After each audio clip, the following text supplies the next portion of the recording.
Hello, N4H&H here. I had a request to talk a little bit about Ham Radio Deluxe, and really I don't have a fancy version. I've got the last version that was free, version 5.24, I believe. I should have verified that before I started shooting, but let me look. Help, about, and yes, version 5.24.0.38. So it was the very last version that was free, and I'm just running here. I have a computer that runs Windows XP Pro, that is just an old computer that I built, and I only use it for amateur radio. And yeah, eventually I'm gonna. It's the computer is built to handle Windows 10 and 64-bit, but I just never have bothered to upgrade it. I like to think that maybe nobody's writing viruses anymore for those old versions, and but I don't know. I do run a very, very good antivirus program, and I'll just go ahead and tell you what that is. Let's see here. I'll bring it up. It is called ESET Smart Security 9. That's what's up here on the screen. And it's a complete security suite, Smart Security 9. So that's handling the security of it, since I'm running an older version of Windows. But it doesn't really matter. It's just what I have. You absolutely can run a newer version of Windows. And I do on my work computers and all of that, but this is just for ham radio. So what you're looking at over there on the right-hand screen is my Ham Radio Deluxe, the radio view. That's a view from the radio. Now, it's even though you can see the display over here on the left, which is the FTDX10, that's a direct output from the FTDX10 up to a monitor. That is not the radio I have connected to Ham Radio Deluxe. Actually, I have the FTDX 5000 MP connected to it. So I'm going to rotate the VFO on the MP. You don't see it. It's not in view right now, but you can see it, that it's tracking the frequency I'm on with the MP, the FTDX 5000 MP. Now I can also click in one of these digits and move that up and down, and that will actually change what's on the radio. So I can control the radio from this display as well. When you set this up, you just select what radio you have, and it's connected to the computer with a cable that is for CAT, Computer Aided Transceiver Control. And there's a D-sub, as we call it, connector on the back of the radio, and then that goes over to a USB port on the computer itself. I've got a cable that's got the adapter to go from USB over to the serial cable. I got the cable from RT Systems because I bought their programming software so I can make backups of my transceiver settings and also restore them if something happened. It just so happens that the RT Systems cable worked perfectly. I had tried a couple of different cables off Amazon and they did not work. So I thought, well, I would like to have the backup software anyway, so I ordered from RT Systems. And so I got a bonus. I got a cable and I got the backup software. So that's not what this video is about, but I just wanted to tell you that's how the radio is connecting to Ham Radio Deluxe. So you can select whichever digit you want to select here, and that changes it on the radio. And then this, what you're looking at here, if you watch my mouse, that is the B receiver of the FTDX 5000 MP. Happens to be set to the same frequency right now. Now I'm going to change bands. And there, now I'm on the 20-meter band in a CW area, and you can see that's VFO-A at the top, the big one. Now I'm going to go ahead and change the frequency on VFO-B, and you can see that also tracks. So just because the radio has dual receive, I can see both frequencies. And same thing here. You can select a digit and change the frequency there. The color scheme you determine on your own. Now I'm going to go up here and click view, and then color scheme right here. See color schemes, and you got a lot of preloaded ones you can choose. Just various different ones. Just scan through there and find the one you like. or make your own. I made my own, but you can select one of these as close, and then you just modify it. How? You just go to Layout, and this is where you can select the color scheme for every button, even the S meter, all of that kind of stuff. There are your buttons, styles, the text font, everything. The frequency readouts, that's how I selected what fonts and background colors and text colors and everything that I wanted. You just select a button over here to assign, you know, font. There are your fonts. So you just go through there and get it the way you like to see it. Meters, you can select the color scheme for the S meters. I have it green when it's a lower signal, yellow, or it transitions into a yellowish orange, and then red when they're really, really strong. And again, you set all that down here. There's the background color. I got it set to black. Bars low is set to green. That's in here. And then bars high set to red, and then it takes care of the in-between. It handles, in other words, it handles the color transition color here. That's kind of a yellowish orange. It migrates more toward red as their signal is stronger. And then bars free, what this is what color do you want? So for example, I can change that to white, and let me show you. So in other words, there I'm saying I want to see white when you know, it's not a signal there. Honestly, I sometimes change it just, you know, to stop from being bored. But I think my favorite is black.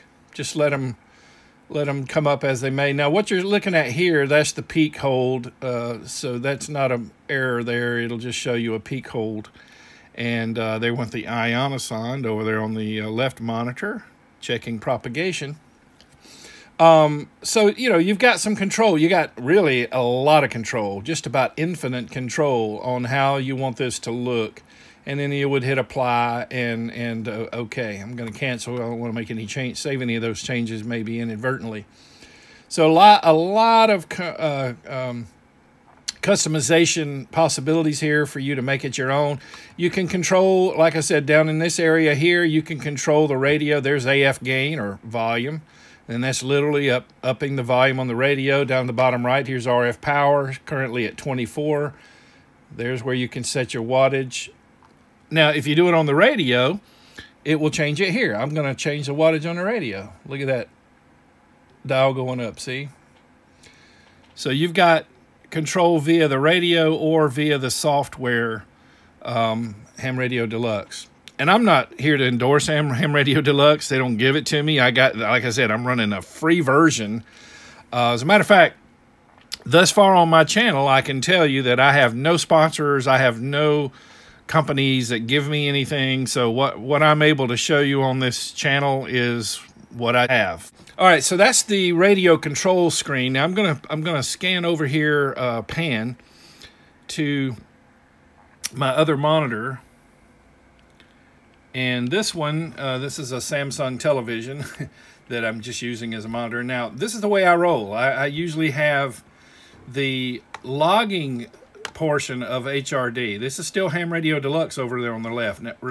Now, on the right, that's my browser, and I've got it set to QRZ and Soda Watch since I'm into chasing soda stations. I've already chased these guys this morning. And you've probably seen my videos of some of the soda chases. You know, they're usually QRP signals, and in fact, everyone that I've chased this morning was running 10 watts or less. And that's why I was, you know, when I was looking for my newest HF rig in 2019, I wanted one that could pull them out of the weeds, and I chose the FTDX 5000 MP. The 5000 is the radio that I have HRD connected to. So the logbook is up here. Now let me just show you something. These are separate pieces, see? Now this is the DX cluster. You decide where you want them, and what's cool is as you move this around, it snaps, you know. There's the clock, there's the gray line. So it's really nice that they'll just snap in place. Can you see it jump? Watch, there you go. And so I like to have the clock here, the gray line map there, and then the DX clusters over here in the bottom left. And when you install this, really all you have to do to set up the DX cluster is click on Options, put in your contact info, your call sign, your name, and your location, your grid square. Mine's EM74WA if you want to get precise.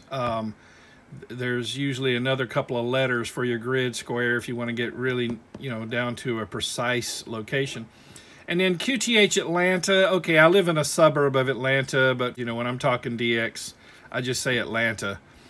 And then the connection, it gives you the recommendations down here. HB9DRV-9 is the main one here.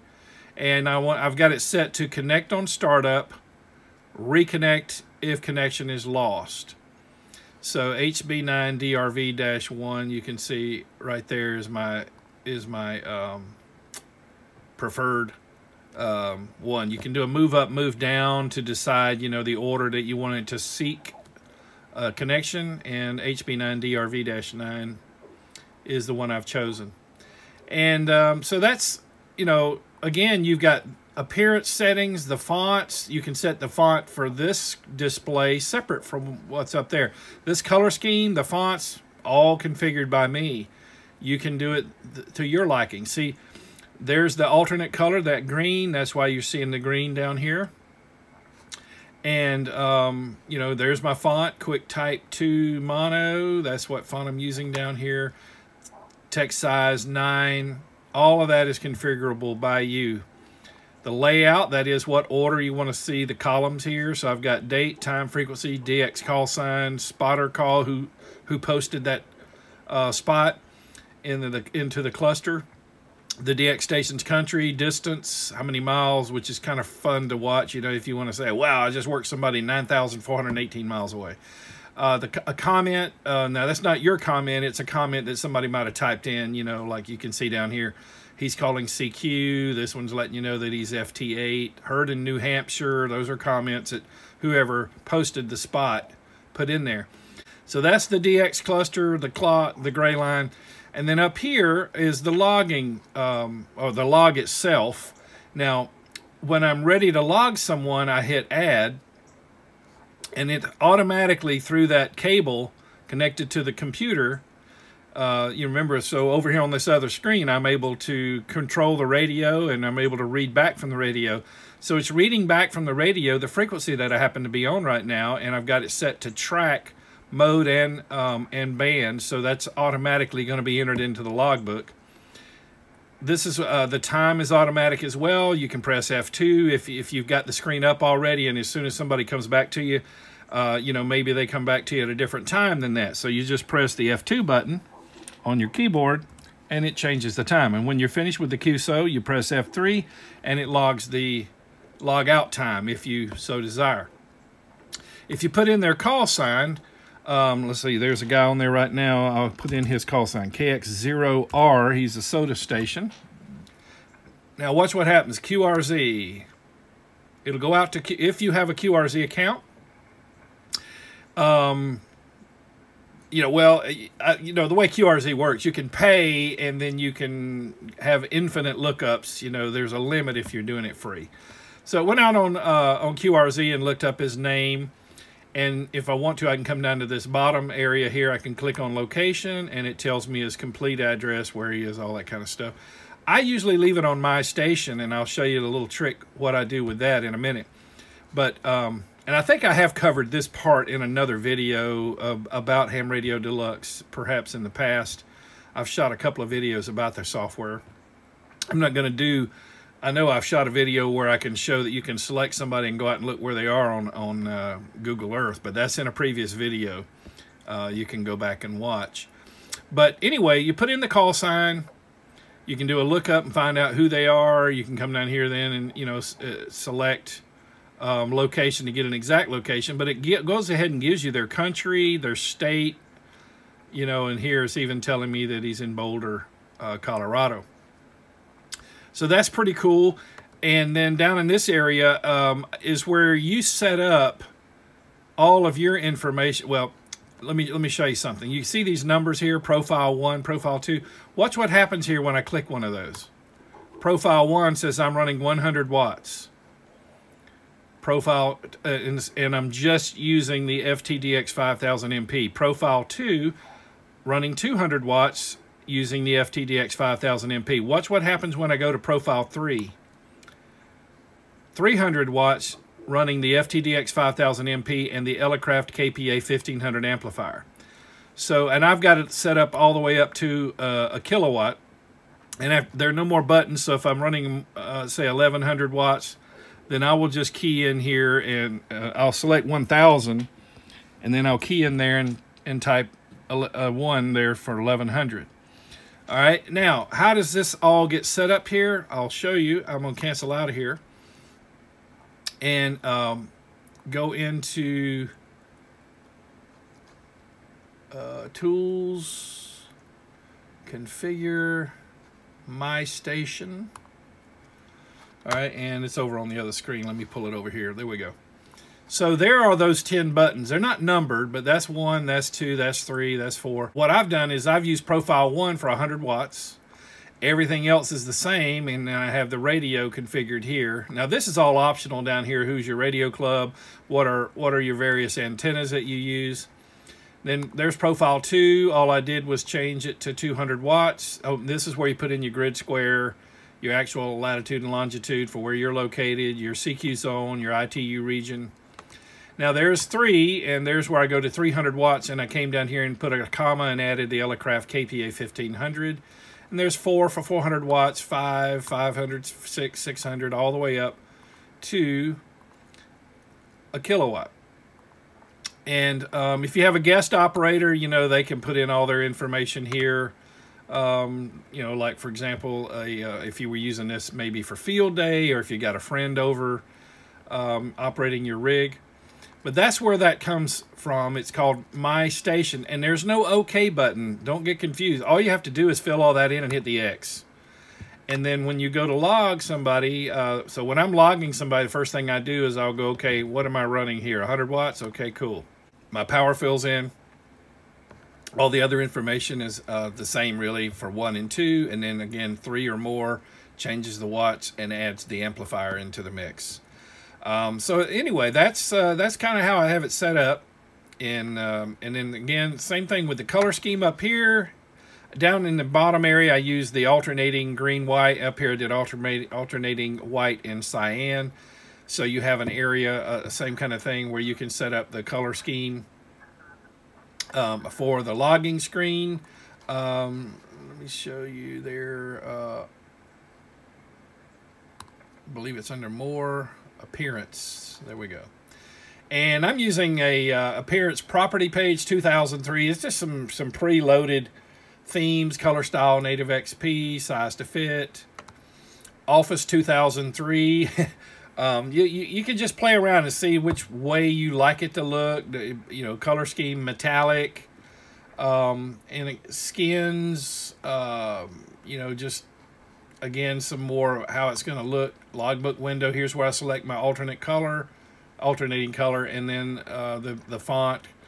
Courier New. I'm just using, you know, I don't know why. I just kind of like some of these cool looking, I don't know, older looking, nostalgic looking fonts. Frequency display.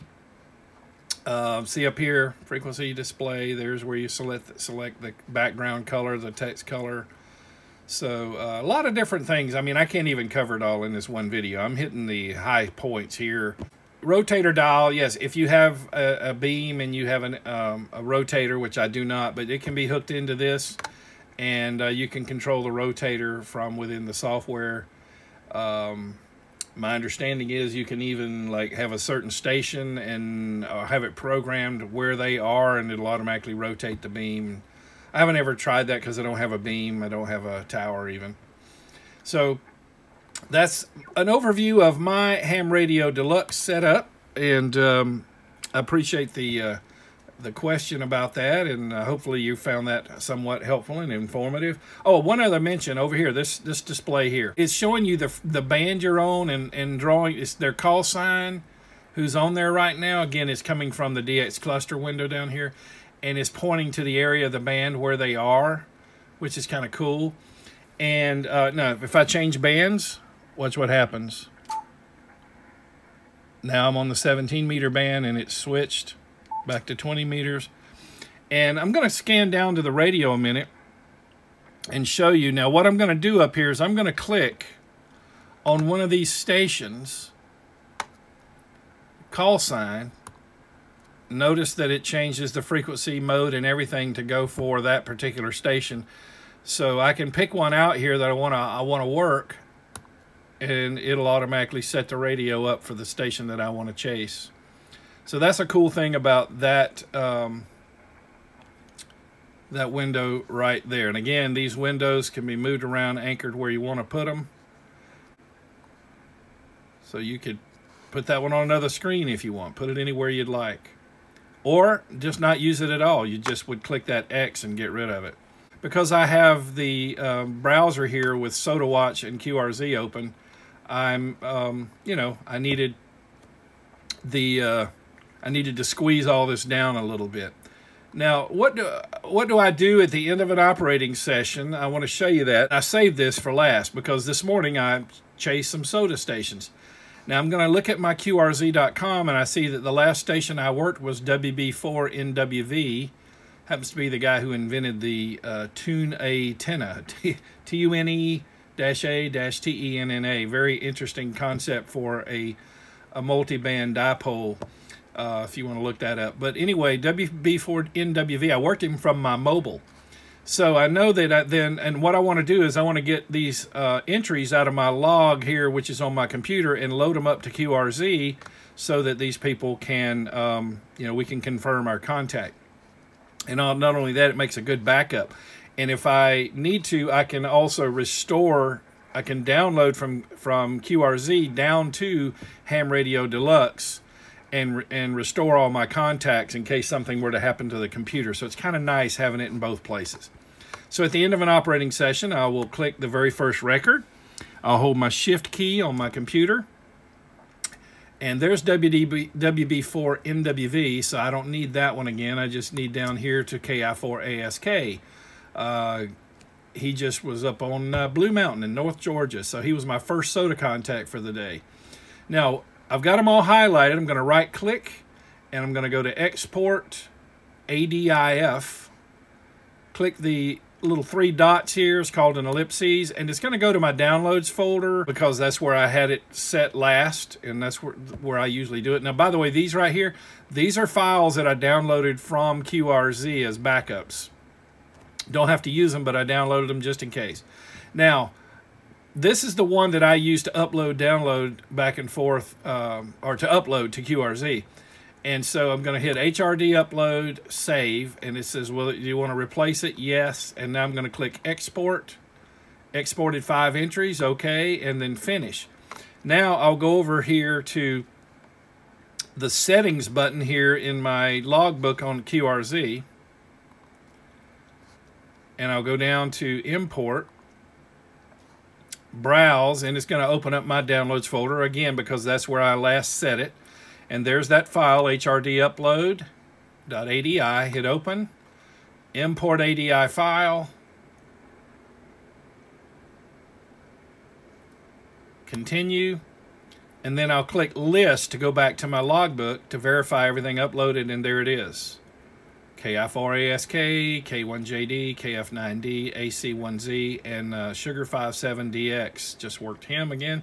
That's Slavko. I'm sure many of you have worked Slavko over in Slovenia. Very strong station. So now those 5 are uploaded there. What, I think it was 5, yeah. They're uploaded now on QRZ, so they're there for the confirmation to come through. The little star here, the gold star, means they've confirmed the contact. And then it's also, or well, by the way, if you know QRZ, if they enter it into their QRZ log as well, QRZ will check and confirm if it sees. I think it's plus or minus 30 minutes, as long as they get the time entered, you know, the right date, and plus or minus 30 minutes, then star will automatically show up via the QRZ algorithm. So there you have it. Export to QRZ. And like I said, if something were to happen to my local log, I could always, and let me give you a little hint here. When I'm out doing summits on the air, I usually just upload, before I even get home, I upload from my logging program I use for summits on the air directly to QRZ. And then when I get home, I actually download, I go to settings, and this time I do the export. But I really only want to export certain records, you know, only the new ones into my local database here. But I haven't found a way to just only export the last ones I uploaded to QRZ. You know, there's some filtering capabilities in there, but I haven't been able to get it to do. I can do one record, but I can't do select records like I could over here on the left. So I just export the entire database. It comes in as an email or email link, and then it downloads to my downloads folder. And then what I have to do is I actually go over here and I wipe out. I do a select, shift, and I go all the way down, and I delete everything in here. And then I right click and do an import ADIF and move it over to this screen, and I do the same thing in reverse. It'll be one of these files here. It's kind of organized by date. I'll select it, hit open. I'm not going to do it. And then, you know, save to database. It'll go through it, do its thing, and it'll write them all right back into the database. So, like I said, you know, mainly the QRZ database is a cloud backup of what's on my local. All right, long video. I had a lot to cover. I hope you found it helpful and informative. One other thing I needed to show you, and I realized this when I was shutting it down. To close Ham Radio Deluxe, you want to have your transceiver on. Don't turn your transceiver off first. Leave the transceiver on, the one that's connected to Ham Radio Deluxe. And let me pan over here to this other screen and let me show you what I do. I've got it set up to where I'll close. The top right is your little X here to close it. I click that, and that closes the radio control portion. And then let me pan back over here. The reason I wanted to show you this is because it can be confusing. Each one of these little boxes, remember I showed you how to position these? Each of these has its own little X. And you might think, oh, well, I want to close that. Well, if you do that, then you got to come back in and add it back. So what you do is simply click that X right there. Look up the one in the log, the top right red X in the log right there. Hopefully you can see my mouse moving around. Watch what happens when you click that one. It'll automatically close all of the other windows. And again, you want to do that while it's still connected to the rig. And then you can power down the radio. If you try to do that before, or if you power down the radio first and then try to do that, it's going to tell you it lost the connection to the radio. So now I turn the radio off. All right, just wanted to clarify that one point. Well, I hope you found this video helpful and informative. I want to thank my Patreons for suggesting this content. And if you would like to become a Patreon supporter of the channel, these are the people that make a monthly donation. You know, $5, $10, $20. It helps keep me going here, helps motivate me, but also helps defray some of the cost. I do appreciate your support each month. If you like this type of content and you want me to keep doing it, you can vote for it by clicking like. You can subscribe to the channel, and you can become a Patreon supporter. And that is easy to do. You just go to www.patreon.com/N4HNH, my call sign. I'll put it on the screen here. That's, again, www.patreon.com/N4HNH. And again, please like the video if you would. Only get about 9 or 10% likes. And, you know, the likes help out a whole lot and don't cost you anything. And it helps us out with the algorithms that YouTube uses to determine, you know, from what I'm told, it's how YouTube decides if your channel's important enough for them to promote it. So I would really appreciate it if you would like the video, if you like this kind of content. It's interesting to only have 9 or 10% likes for a video. You wonder, well, are people wanting more of this content or not? So it's kind of hard to judge if you don't like the video. And of course, if you do like this type of content, please subscribe, and that'll help us out as well. And if you want to be notified every time I upload a video, I usually do one a week, sometimes a bonus video. If you want to be notified when the video is uploaded, then click the bell. Click the bell. All right. Hey, thanks a lot for watching. And 73 from N4 H&H.